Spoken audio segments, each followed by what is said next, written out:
கவனிச்சு பாத்தீங்களா? தாவீது தனக்கு அழுகிறதற்கு பலன் இல்லாத அளவுக்கு சத்தமிட்டு அழுதானா. பெருமூச்சினால் நான் இளைத்து போனேன், கண்ணீரே எனக்கு அப்பம் ஆயிற்று, இரவெல்லாம் அழுகிறதுனால என் படுக்கையை நான் நினைக்கிறேன். எத்தனையோ பேர் அப்படி படுக்கையை நினைக்கிறவர்கள் உண்டு.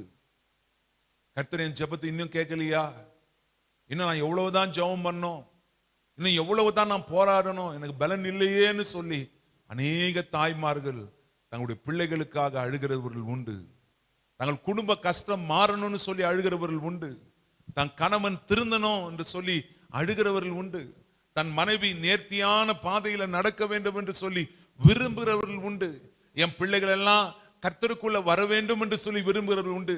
அநேக தாய்மார்கள், அநேக ஸ்திரீமார்கள் தன் கணவனுடைய கடன் அடைக்கப்படணும், தன் கணவனுக்கு சுகம் வேண்டும்னு சொல்லி ஆண்டவரே மடிப்பிச்ச போடுங்கப்பான்னு கேட்கிறது உண்டு. அல்லேலூயா. ஏதாகிலும் ஒண்ணு செய்யுங்க ஆண்டவரே, ஏதாகிலும் ஒண்ணு செய்யுங்க. தாவீது பெருமூச்சினால இளைத்து போய் படுக்கையை கண்ணீரால் நினைக்கிறான். அது மாத்திரம் அவனுடைய அனுபவம் அல்ல, அவனுடைய இரவெல்லாம் அழுகிறதுனால கண்ணீரே எனக்கு அப்பம் ஆயிற்று. கண்ணீரே எங்கன்னா சாப்பாடு ஆகுமா? கண்ணீரே அவனுக்கு சாப்பாடு ஆயிடுச்சுங்களாங்க. அதான் எனக்கு அப்பம், அதை நான் சாப்பிட்டேன், கண்ணீரே எனக்கு அப்பம் ஆயிடுச்சு.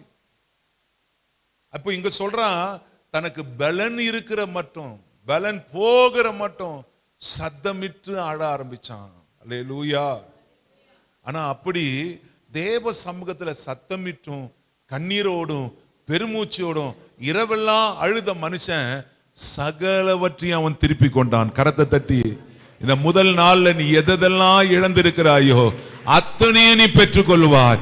சுகத்தை பெற்றுக்கொள்வாய், அபிஷேகத்தை பெற்றுக்கொள்வாய், இழந்த அத்தனை நன்மையும், உன் கையை விட்டு போன பணத்தை நீ பெற்றுக்கொள்வாய். என்னென்ன நன்மைகளை நீ இழந்திருக்கிறாயோ அத்தனையும் நீ பெற்றுக்கொள்ளும்படியான கிருபைகளை கர்த்தர் உனக்கு செய்வாராக. ராபா ஷராபா ரி ஆந்தாராபா.